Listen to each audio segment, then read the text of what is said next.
ክብር ለጌታ ለኢየሱስ ክርስቶስ ይሁን። በጣም ጠንከር ያለ አንድ መልእክት አለኝና ይሄ መልእክት ደግሞ በዚህ ዘመን እየሆነ ላለ በዚህ ዘመን እጅግ በጣም ጸያፍ እጅግ በጣም አጋንንታዊ አካሄድ የሆነን ነገር ሰዎች ማወቅ ስላለባቸውና ማወቅ ብቻ አይደለም ማድረግም ስላለባቸው ሼር እያደረጋችሁ እንድታደርሱልኝ የምትሰሙት ሰዎችም ደጋግማችሁ በመስማት ይሄ ነገር እንድትረዱ በጌታ ፍቅር ጠይቃችኋለሁ። ኢየሱስ ብቻውን ለዘላለም ጌታ ነው። ምንድነው መልእክቴ? ማንም እጁን አይጫንባችሁ። ማንም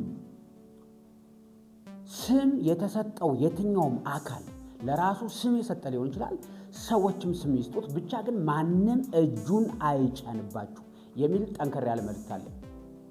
እጅ መጫን የምትፈልጉ ሰዎች ደግሞ ቀጥታ እኔን አናግሩኝ። ክብር ለጌታ ለኢየሱስ ይሁን። መጽሐፍ ቅዱስ በዘዳግም መጽሐፍ ምዕራፍ 34 ቁጥር 9 ላይ እንደዚህ ይላል፣ ሙሴ እጆቹን ጭኖበት ነበርና በነዌ ልጅ ኢያሱ ላይ የጥበብ መንፈስ ተሞላ።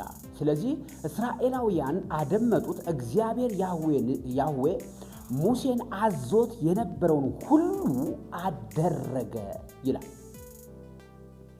ክብር ለጌታ ለኢየሱስ ይሁን። ሙሴ እግዚአብሔር አምላክ የላከው ራሱ አፍ ለአፍ ያናገረውና ትልቅ አደራ ለእስራኤል ትልቅ አደራ ስለ ራሱ ስለ እግዚአብሔር ሕዝብ እግዚአብሔር ሰጥቶት ነበርና ይህን አደራ ለመወጣት የሙሴ ዘመን ስላበቃ የሙሴ ዘመን ስለተገባደደ የሙሴን አደራ ተረክቦ የእግዚአብሔርን ሕዝብ እስራኤል ወደ ከነዓን ማውረስ ማሻገር ነበረበትና በኢያሱ ላይ እጁን ጭኖ አደራ ሲያስተላልፍበት መልካም መንፈስ ሲያስተላልፍበት መልካም የእግዚአብሔርን አጀንዳ ሲያስተላልፍበትና ኢያሱም የተቀበለው መንፈስ መልካም ነበርና የእግዚአብሔርን ዘላለማዊ አጀንዳ ወይ ደግሞ ኪዳን ሲያወርስ ትመለከታላችሁ። ከነዓንን ሲያወርስ ከዛም አልፎ ለእያንዳንዱ ነገድ የእግዚአብሔር ሕዝብ ሲያከፋፍል ድርሻውን ሲሰጥ መጽሐፍ ቅዱስ ያስተምረናል። ለምን? ከሙሴ የተቀበለው መልካም መንፈስ ስለነበረ፣ ያረፈበት የጥበብ መንፈስ ስለነበረ፣ ያረፈበት የእግዚአብሔር ሐሳብ ስለነበረ እጅ በመጫን ጥሩ መንፈስ ሲቀበል ታያላችሁ። ክብር ለጌታ ለኢየሱስ። ሌላው ክፉ ደግሞ ልንገራችሁ።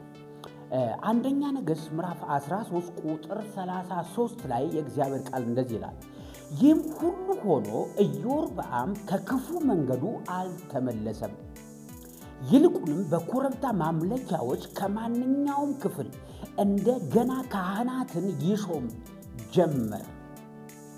ካህን ለመሆን የሚፈልገውንም ሁሉ ለኮረብታ ማምለኪያዎቹ ምን አደረገ? ለየ ይላል።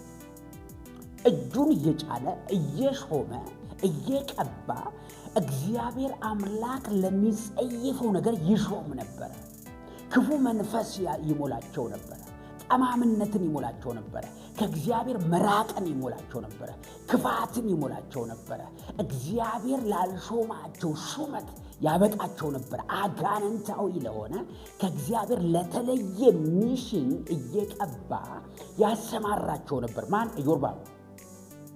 አየህ፣ እዛ ጋር ሙሴ ለመልካም መንፈስ ጭኖ የእግዚአብሔርን አጀንዳ ያስፈጽማል። ኢዮርብዓም ደግሞ ካህናትን እየሾመ ለአጋንንት ስራ ያሰማራል፣ ወይም ደግሞ ለማምለኪያ አጸድ ካህናት ያደርጋል።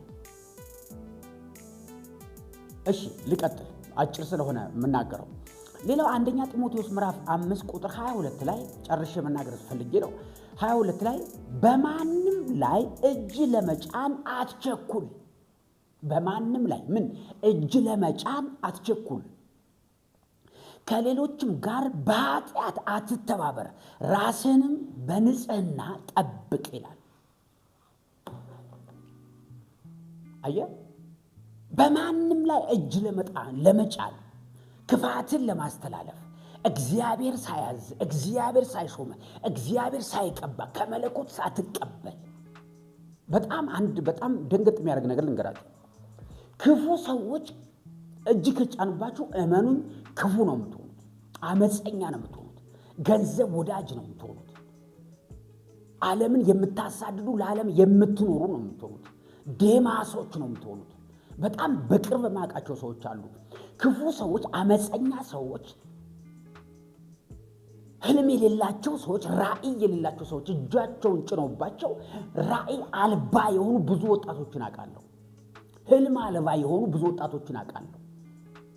ከእግዚአብሔር የተለዩ ብዙ ወጣቶችን አውቃለሁ። ረሃባቸው ገንዘብ፣ ረሃባቸው እውቅና፣ ረሃባቸው ለእንጀራ ለሆድ መኖር የሆኑ ብዙ ወጣቶችን አውቃለሁ። ለምን ካላችሁኝ የጫነባቸው አካል ልክ እንደዛ ስለሆነ ማለት ነው። ለሆዱ የሚኖር ዳይፐር ለመግዛት እንቅልፍ የሚያጣ የራሱን ኑሮ ለማስተካከል እንቅልፍ የሚያጣ የሚባክን ሰው እጅ ጫነባቸውና እነሱም ያው እንደዛው ሆኑ ማለት ነው። ራእይ ያጡ፣ ህልም ያጡ፣ እግዚአብሔር የሚከብርበትን ነገር በፍጹም ተለዩ። ስለዚህ በናዝሬቱ ጌታ በኢየሱስ ክርስቶስም ማንም እጁን አይጫንባችሁ። ሐዋርያው ጳውሎስ ለጢሞቴዎስ እንደዚህ አለው፣ እጅ ለመጫን አትቸኩሉ። እጅ ጭነ ጸልየክ ለመሾም አትቸኩል።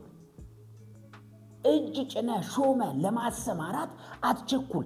ያን ስታደርግ ያልተገባ ሰውን ትሾምና ያልተገባ አጀንዳን ታከናውንና የኃጢአቱ ተባባሪ ትሆናለህ።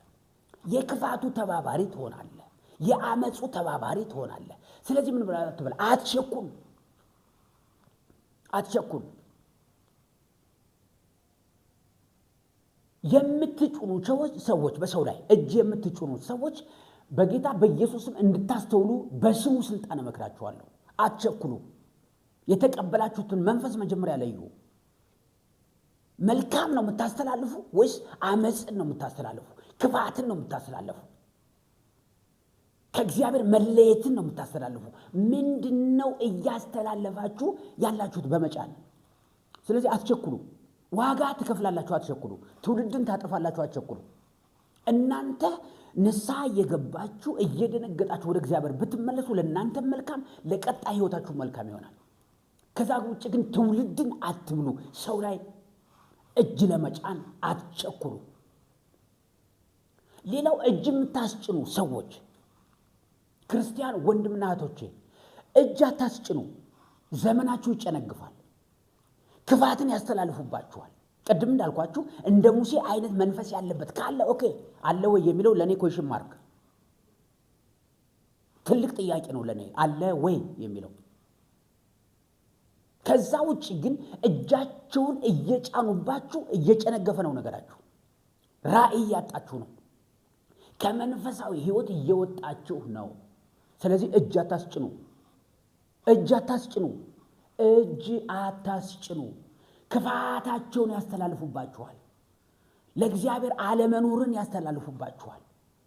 ፍቅር አለመኖርን ያስተላልፉባችኋል። ጥላቻን፣ መለያየትን ያስተላልፉባችኋል። እጅ አታስጭኑ። በኋላ ለምትከፍሉት ዋጋ እነሱ ራሳቸውን የቻለ መጠየቃቸው በእግዚአብሔር ፊት እንዳለ ሆኖ ራሳችሁ ግን ዋጋ ትከፍላላችሁ። ጊዜያችሁ ይበላል። ከእግዚአብሔር ፈጽሞ ትለያላችሁ።